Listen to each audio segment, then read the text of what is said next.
It's been a long time since we shot something here in the backyard. When we first started this channel 3 years ago, we shot a lot of stuff back here. We shot a lot of carburetor stuff back here. In fact, our first big video was everything you need to know about an Edelbrock carburetor in under a minute. And we shot it here at this table. And I think we shot it in just about like a minute because like we were in a rush to get someplace. So we just hustled through it real quick and it turned out pretty good. And the rest is history, right? So, the reason we're back here now is because I was going through the shelves in the garage looking for some rocker arm spacers for an engine I'm putting together at the shop. And going through the shelves, and I came across something that a viewer sent to us when we first started this. Like I said, we did a lot of carburetor stuff. And I had a viewer message me and say, hey, I have something you may want. This is, shoot me your address and I'll send it to you. I said, okay. So I give him the address, and a couple of days later, box shows up, and this is in it. And for you guys that don't know what this is, right? This is, okay, if you talk about like quintessential Musclecar era hardcore stuff, right? Like along the lines of the tunnel ram we did the other day. Well, this is like right there with it. Quintessential hardcore Musclecar era speed parts. This is the grand poobah of them all, right? This is the infamous Holley 3-barrel, okay? These things, all right, just a little history. 1968, Holley introduced the 3-barrel in two sizes, a 950 and a 1050. And basically it was to compete with the tri-power setups. Okay, so the Chrysler and the Chevy first, because the Chevy was out in 67. The Chevy tri-power and the Chrysler 6-pack, the 440 6-pack, both flow approximately 950 CFM. They're rated at 1350 CFM, but remember the 2-barrel carburetors are rated differently than 4-barrel carburetors. So those combined, the 350 CFM center and the 500 CFM outboards actually flow the same as a 950 4-barrel. So Holley created a single 4-barrel solution for guys that didn't want 3 carburetors on top of their motors, and this was it. So they had the 950 size, which was like the street carburetor, and they had the 1050 size, which was like the race carburetor. But they were essentially the same, just bigger bores. This one is the 950. So if you were around in the 70s, remember I'm a child of the 70s, okay? So if you were around back then, and you had the car that you built in your driveway out of stuff that you scrounged together and whatnot, and you come across somebody and you look under the hood, okay, and there's a big block Chevy with aluminum heads and a tarantula intake and one of these things sitting on top of it, you don't race it, right? He's going to beat you. There's just no way you're going to beat that thing. You couldn't always tell. Well, one of the dead giveaways on them is this unique choke plate, because you see it doesn't have a choke tower, the normal choke tower that a typical Holley 4-barrel has. So they added this thing over here as a choking device. Most of the time you couldn't see this because you got a velocity stacker or an air cleaner over the top of it. But the giveaway, the real giveaway with these was the vacuum pod they used for the secondaries.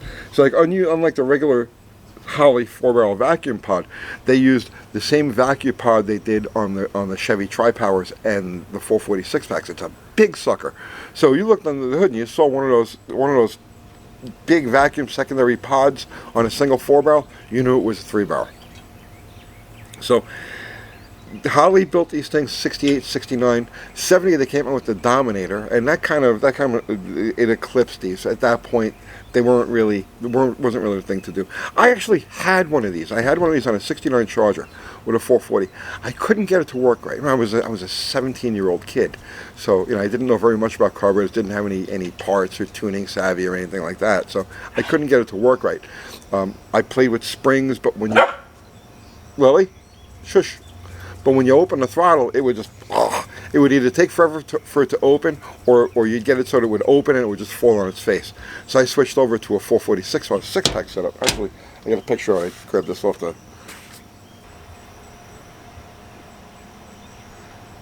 That's the 6-pack setup I used to replace the 3-barrel with, and it worked really good.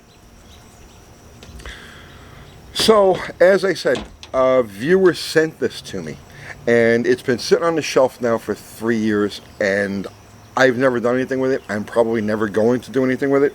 So I want to give it to you. I want to give it to one of you guys who's actually going to do something with it. We'll get to that at the end of the video.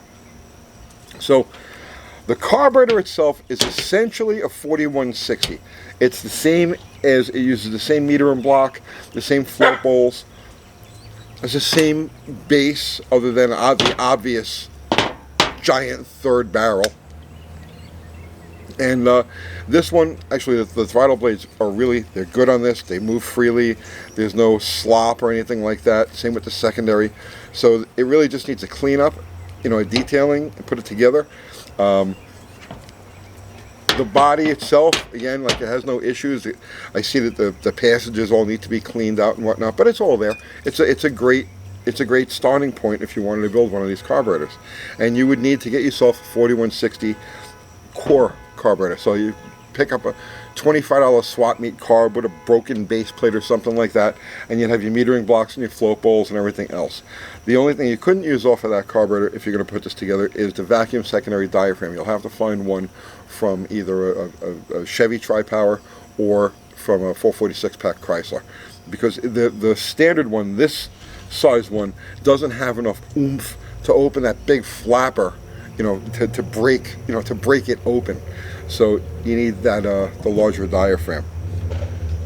But like I said, it's a ricer. They must know we're shooting a video. It happens every time we try to shoot anything back here. So yeah, I want to give it to one of you guys. Do something with it. So this is how we're going to do this, okay? In the comments, say what you're going to do with this thing. Tell us what this is going to go on, what you want to do with it, right? And the comment that gets the most likes, I'm going to send it to you, right? I take care of the postage and everything. Just shoot me your address and it's on its way.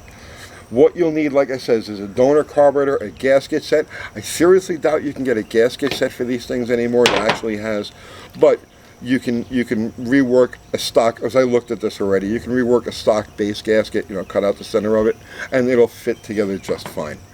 So yeah, it's a really neat piece. This is the kind of stuff that I absolutely geek out over. And no, this is not a pot plant. We shot a video back here once, right? We shot a video back here once, and there was like people in the comments, they're growing pot in their backyards, they grow weed, they're potheads. They're tomatoes. We grow tomatoes in the backyard. It's a tomato plant. So that's it, right? Tell us what you're going to do with this thing in the comments. Get those likes up, and I'm going to send you this thing, and like, you can make smoke with it. That's it. I'll see you tomorrow.